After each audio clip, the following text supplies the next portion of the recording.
I'm not lying! I don't even know what you're talking about! You're just making this harder on yourself. I didn't do anything wrong! We have ways of making you talk. No! No! I'll do anything! Just please don't hurt me! No!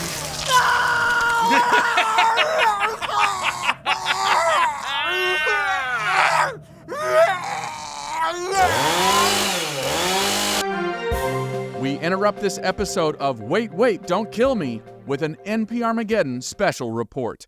Good evening, Los Angeles. I'm Brian Garcia McMillan Keithley. Can you feel the holiday magic in the air? Well, you're not alone. Magic users have harnessed this arcane pollution and have weaponized it. What started out as a mage battle has escalated into an all-out wizard war. One side has an army of sentient snow people. The other, an army of gingerbread people come to life. We're joined on the line by NPRmageddon's Peter Podgursky. Peter, what tidings do you bring? Grim tidings, Bryan. It's a winter wasteland here on the west side. The whole place is covered in 9 inches of snow. Damn, 9 inches? Maybe it's more like 5.5 inches? But in my defense, it is very cold out here. First, you tell me 9 inches, and I get excited. Then you tell me 5.5 inches, and now I'm disappointed. But I wouldn't have been disappointed if you had been honest to begin with. But either way, we rarely get snow out this direction. Right? So how is this even possible? Los Angeles sits on a mystical ley line that surges in holiday magic every December. This has attracted the attention of dark arts practitioners. At the head of the Snow People Army is a cryomancer named Blizzums. A cryomancer? Wait, is that anything like an ice wizard? That's a bit of an outdated term. They like to be called cryomancers now. What is so wrong with ice wizard? Look, I'm in Blizzum's ice tower surrounded by his killer snow people. I'm trying my best not to piss him off. Oh, let's not hurt the terrorists' feelings. Yeah, I'd prefer not to. Blizzums is here with me now. And just as the chill wind blows, thus I, Blizzums the Cryomancer, ushers in an eternal winter. Doesn't that just give you the chills? Tell me, Blizzums, I notice all your snow people are wearing fancy hats. What's the significance? Well, cryomancy is more of a seasonal gig. My day job is as a haberdasher. What's that? Oh, it's a hat maker. I make magical hats that bring life to my terrible snow people army. But why raise an army of terrible snow people? To get back at my ex-girlfriend. That seems a little petty. Well, the holidays are the most petty time of the year. Well, it's hard to argue with that. What was the issue? This time last year, I took her out to a fancy dinner. And I gifted her with the finest hat that I have ever produced. High-domed with soft-shaved Alessandria felt and a stylized silhouette embossed on the satin lining. Sounds like a pretty nice hat. Yeah. And you know what she said? She called my hat stupid. It was like she was embarrassed. When I called her out on it, she turned into a real witch. So I broke up with her. But if you broke up with her, why are you so upset? I thought we could still be friends. Yikes. She didn't have to cut me off. So you decided to raise a snow people army and wreak havoc on the city? To get her attention? She changed her number. What else was I supposed to do? Your snow people are killing innocents. Hundreds are dead. Oh, you don't get it. But I'm a romantic. But how does that justify? Okay, that's enough. You've got a lot of nerve, you know that. This interview is over. Okay. Blizzums has walked off. So it seems like it's not just holiday magic emanating here on the west side, but also beta male energy. Guards! Put this man in isolation. That doesn't sound so bad. And shove icicles up his chimney. No, I didn't mean it. Bryan, send help. No! Bryan, they've pulled down my pants. What are you guys doing with that icicle? Oh no. Oh, that's cold. That's so cold. Oh, and we are having some technical difficulties, which is totally understandable when you try to do ad hoc reporting and getting information to you as fast as we possibly can while making sure it's regime approved. We've got Vice President Skolgor on the line. You know him as the first president in modern history to vacate the presidency and live to tell about it. Not only that, he's currently serving as our theocracy's vice president. Skolgor, I understand that you're actually witness to this in real time. What can you tell us? Brian, you wouldn't believe what I'm seeing. These little brown cookie men are going off on these big white-ass snowmen. All sorts of regular folks are getting caught up in the crossfire.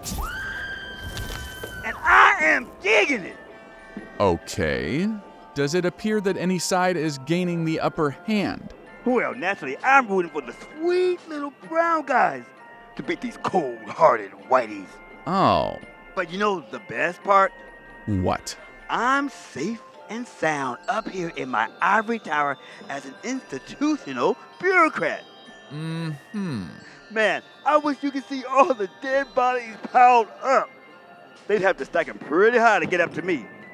Never been so glad to be so out of touch with the common man, because the common man is getting his ass beat. And we're going to have to leave it there, because we have word that NPRmageddon's own Alex Dye has been granted an audience with Bakerella, the leader of the Gingerbread People's Liberation Army. Yes, Bryan. I'm here in the GPLA's headquarters, which of course is made out of gingerbread, with Army Leader Bakerella. Army Leader is one of my roles. I'm also a philanthropist, an activist, a pyromantic confectioner. In other words, I'm a woman. Hooray! The future is female! You go, girl! Wow! You are like the goddess of gingerbread people. They really love you. Because I give them sweet life. All hail the supreme leader, Bakerella! Hip hip hooray! Hip hip hooray! Hip hip hooray! That's fun, right? That's so cute. But seriously, what's up with you and Blizzum's the Ice Wizard? The preferred term is cryomancer, but it's fine. You're learning. We used to date, and after almost a decade together, he broke up with me. Oh! You're too good for him, girl! 10 of my best years. Now he wants to talk. Can you believe it? Wait, you and him dated? Give me the juicy gossip. Years I wasted on this man. I thought I'd have a ring on my finger and a bun in the oven by now. I was certain he was finally going to pop the question. We went out to a nice romantic dinner. But instead of giving me a ring, he made me a hat. A hat? I was so disappointed. Another one of his stupid hats. Hat this, hat that. He's always talking about his stupid hats. This one has some kind of felt silhouette shavings. That one features a high-down satin rim. I don't want a stupid hat. I want a ring. Men are so dumb. Girl, don't I know it? Would you like a cookie? I really shouldn't have been getting fat. No, you are so skinny. You look great, girl. You got it going on. Aren't they alive, though? Oh, they don't mind. Just bite off their heads first. Well, maybe just one. Pick me! Are you sure it's okay? It's an honor to die for the goddess. Okay. Heaven is at hand. Hooray!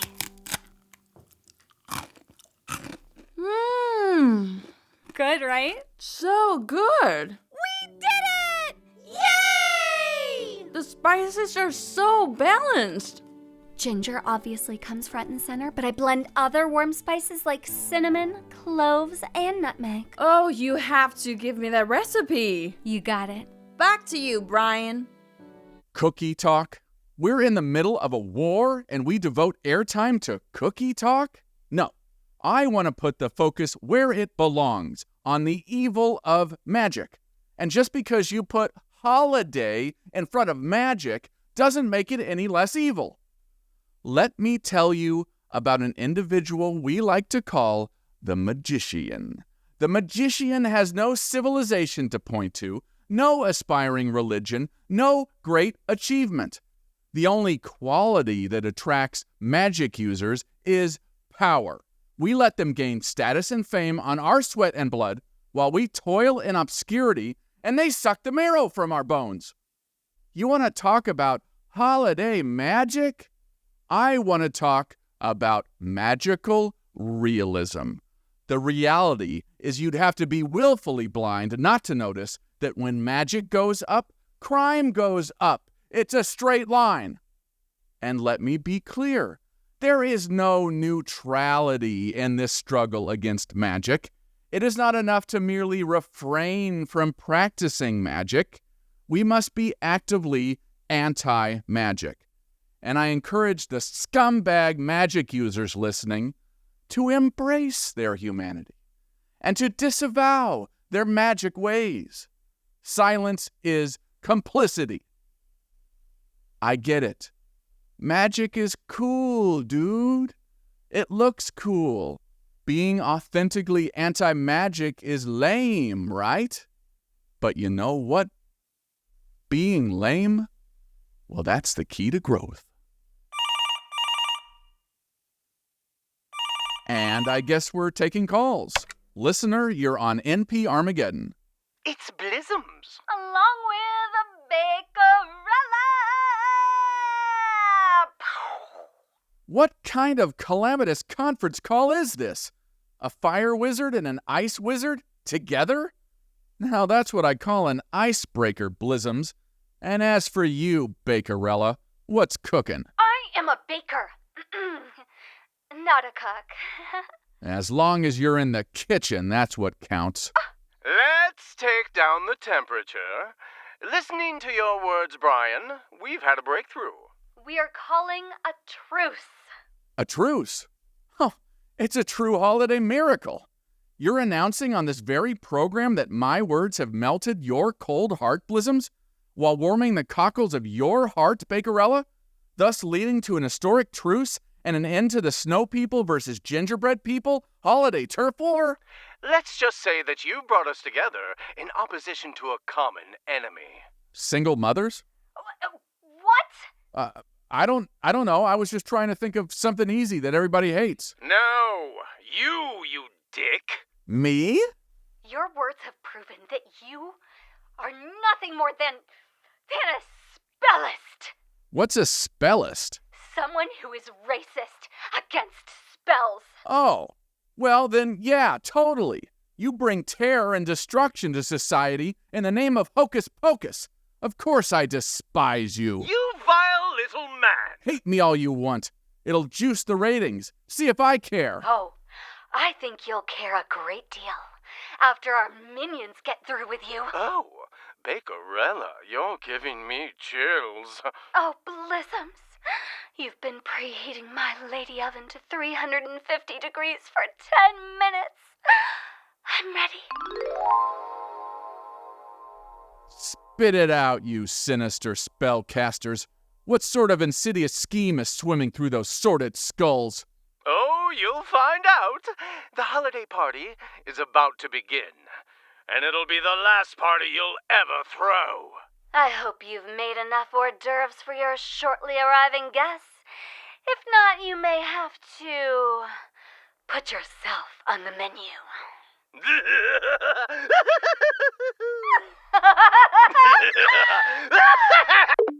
Wait. How many hors d'oeuvres should I make per guest? Hello? It depends on if you're planning a standard dinner party with a proper entree or a cocktail party where the appetizers will be more front and center. Oh, I thought you hung up. I heard a click. Only Blizzums hung up. I had remained on the line to answer any questions. Okay. The general rule is 6 appetizers per person for a dinner party and 8 to 12 per person for a cocktail party. Okay. You don't have the time to make appetizers, so you will need to put yourself on the menu. Okay. Anyway, die! That bacon bitch is bonkers. Wait, what's that sound? Let me just take a little peek here out the window. Blizzum's sentient snow people have seemingly surrounded the station, singing while simultaneously slinging snow shovels in a show of snow people solidarity and superior strength. I'm gonna give them a piece of my mind. Hey! Hey! Get off my lawn! My entreaty for them to vacate the lawn has seemingly only hardened their resolve to further encroach upon the lawn. Hold on a second. If Blizzum's snow people are here, then that means Bakerella's gingerbread people must be here too! No, I'm too smart! They are here! Wait, don't kill me! Brian, open the door! It's Peter! Let me in! NPRmageddon's own Peter Podgursky? Hang on. Ugh. It's total chaos out there, Brian. I'm so glad you're safe. How did you get past those snow people? They see me as one of them. I'm a new man, reborn! When that icicle was shoved up my chimney, it was saturated with holiday magic. The snow people and gingerbread people no longer see me as an enemy. But why? Because I have transcended the distinction between friend and enemy. You got all that from an icicle up your chimney? Yes, and I've come to save you. How? I'll do anything. You must embrace holiday magic. Embrace holiday magic? Ha! Never. You don't get it! The only way you can possibly get out of this alive is by surrendering to the true spirit of the season! How am I gonna do that exactly? With this gingerbread person!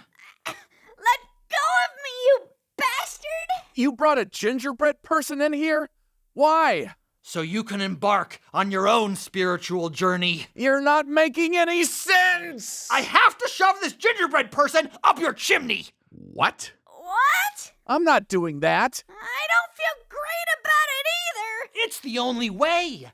What enters the chimney as magic exits the chimney as understanding. I'm not grokking the metaphor here. This gingerbread person was made with holiday magic.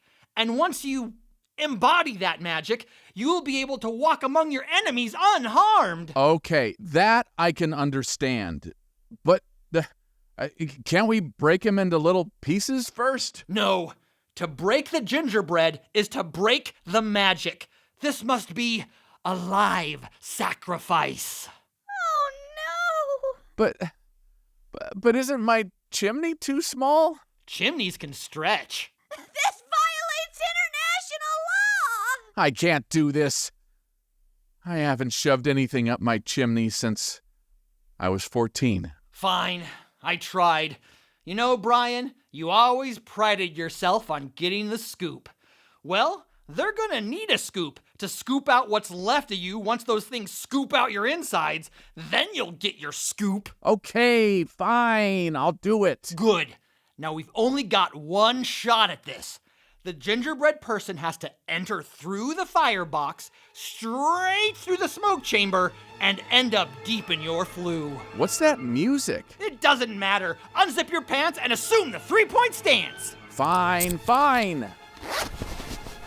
Okay, on 3. 1. You're sure about this, right? Yes, holiday magic has to enter through an orifice. 2. Orifice? Wait, isn't my mouth an orifice? 3. No!